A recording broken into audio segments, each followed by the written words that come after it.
Hey, welcome to another episode of Coach.Win Podcast. Today I'm here with co-founder John Lund, and we're talking about one of our favorite subjects, what winning looks like. John, you were the first one to even introduce me to that phrase, and we use WWLL all the time. So tell me a little bit about it and tell me what we're going to talk about today. You know, Rob, I actually came up with that a while ago. Just it was really important when I owned my company that everyone in the company you could walk up to and say, "Hey, what does a good day look like? What does a good week look like? What is winning for you?" And we just started eventually just all started talking in WWLL, right? So if everyone knows how they do well, it's good, and if it's all tied to where we're all going, it's really good, right? So everyone's rowing in the same direction. So that's what it's all about. And we're in the thick of annual planning season right now.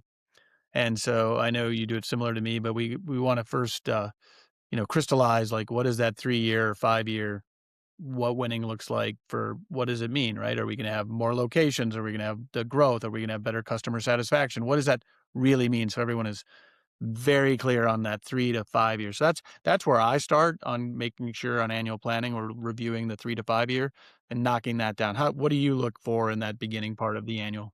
Yeah, I mean, I couldn't agree more. If people aren't clear about where they want to go in the next 3 to 5 years, it's really hard to build a plan. And what's interesting to me, we say 3 to 5 year. I think it's really 3 year. The world is just changing so fast. Things are that even technology is moving so fast. I don't have many organizations that can really do 5 year planning. It was interesting in one of our recent surveys, I had a team member say that they would like to see 5 year, 10 year, and 25 year planning. And I was talking with the executive team. I'm like, I don't even think it's practical to do a 25 year plan. Certainly, it just seemed crazy. But that 3 to 5 years is just critical, and probably 3 year. I agree. I'm moving way more to 3 year uh, plans that are very detailed. So when you have that clear 3 year plan, one of the challenges I see when I take over from another coach or somebody that's been self facilitating is a lot of times we're reviewing last year's annual game plan. And if it was something that I didn't create or you didn't create, I can't tell you how many times somebody will say, what was that objective? Like, I don't even remember what that was about. How do we, it's so vague, it's so squishy. And then they sit there and they argue for a few minutes. Did we accomplish it or not? I mean, I'm sure you've seen that, but how do we solve that? So what I've been doing recently, and that is a very common thing you realize when you're taking over somebody is like, first of all, yeah, do we have the 3 year down really crystal clear where everyone understands what winning looks like? What I've been doing on the 1 year is okay, let's just say growth is part of the 1 year objective. People all agree that growth, but the problem is there's 6 or 8 or 10 people in the room. They think they agree on growth, but that's not enough, right? That's not crystal clear. So what I've done, I'm into AI. I have a custom GPT, but I actually say, all right, we're ready to talk about the growth objective for the annual. I'm going to hit record. I'm going to just be the facilitator. I have 1,000 days under my belt, right? So I'm going to be the facilitator of it. I'm going to make sure that all the right questions I hope are coming out. But with this GPT, after 10, 15, 20 minutes, whatever the discussion makes sense, I tell everyone to take a 5-minute break. I run it through my GPT. It'll create the annual initiative. It'll maybe create up to 9 or 12, which is too many in the annual initiative key results that are very, very detailed because I have it designed to do that.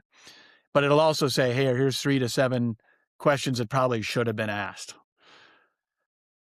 Bring them back into the room, spend another 5 or 10 minutes really fine tuning it. So every single key result is a SMART goal with an honor, with everyone. And when I say winning, like we get to celebrate when that thing gets checked off. That's what I want, just in easy detail. What I like about what you just said is you're not just taking the AI results and using them as is. You're using AI to come up with the questions to be able to better clarify from the team. I think that's a really smart use of AI. I still see a couple of cases where people just take the results, straight copy and paste, and that's not the intent of AI, is it? The intent is to be your thought partner, right? You're the thought leader. right? You got to be the thought leader. The leaders, that's what there are. The leaders in the room are the leaders. But now you have this additional thing, and if you train it and tune it perfectly, it can be a thought partner in lots of different areas, right? So I have this one's an OKR, annual thought leader.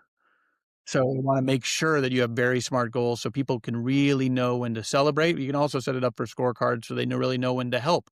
Like you can help the head of marketing if you know that it's off track, because you know it's off track. It's not squishy at all. It's easy to understand, and everyone can understand it, even if they don't understand marketing. So I think it's just really important. AI is such a great thought partner, and that's the way I think about it when I use it in strategy planning.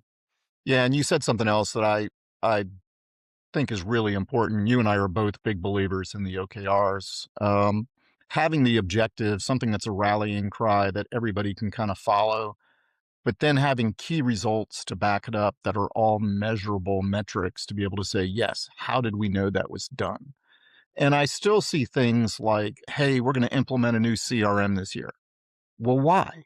What is the purpose? Yeah, Like, it's not enough just to say we're going to implement a new CRM.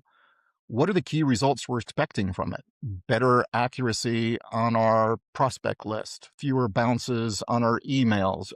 There has to be some reason why we're doing it. absolutely. No, I think it's incredibly important for people to really understand it. By the way, the why allows them to make better decisions. Obviously, with their core values, they know how to act, Right, right? So, why are we even doing it? right, What are the key right. results? How should we act? It makes it all come together in one thing. Another area, boy, winning looks like, and I would love you to share because I think it's really helped you. You've really taken on the role of an embedded coach, and by you seeing those weekly, you're right inside Microsoft Teams.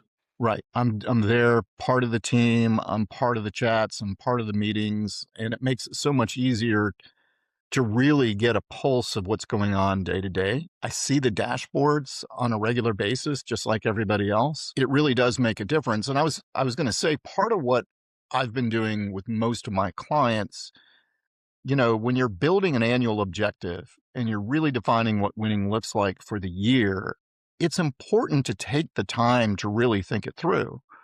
So I don't always we don't finalize it in the day of planning. We consider it still kind of in draft mode, and typically the owner will then go back and pull together a team of people that weren't in the planning meeting and make sure to validate the idea and build the plan. And I find that that really gets the rest of the company. You and I are big believers in cascading goals. You have to have the buy-in for the rest of the team. So we'll use, again, if we're going to implement a new CRM, there's probably a lot of people we need to get on that team that weren't in the annual planning session to build out the plan. So that to me has been a big win.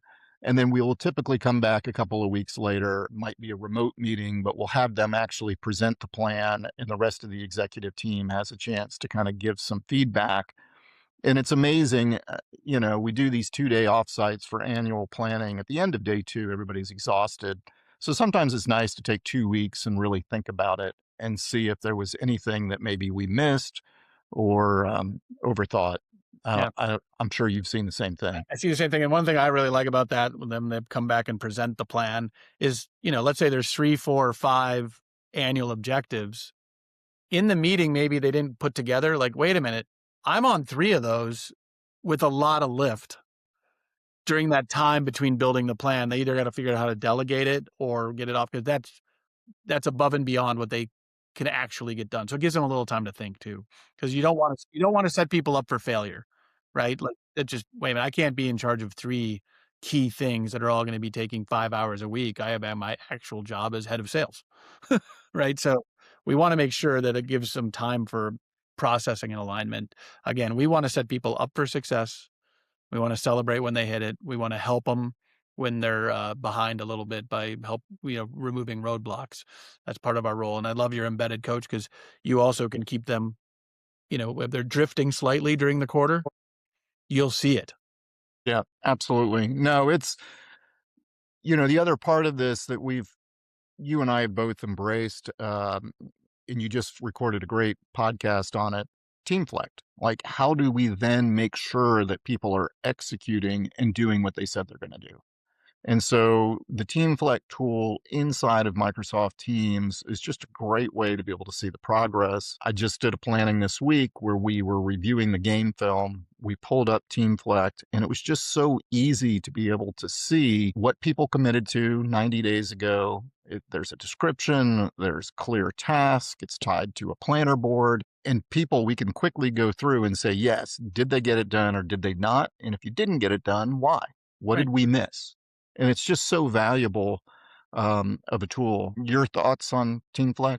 I think it's incredibly powerful. By the way, it also takes load off the leadership team because if it's cascaded down and into smaller pieces of the objective and the key results cascaded down, it just creates so good alignment. But and also whether it's an entry level person that started yesterday or, a supervisor or a manager, if they know they're part of the big picture, they are much more engaged.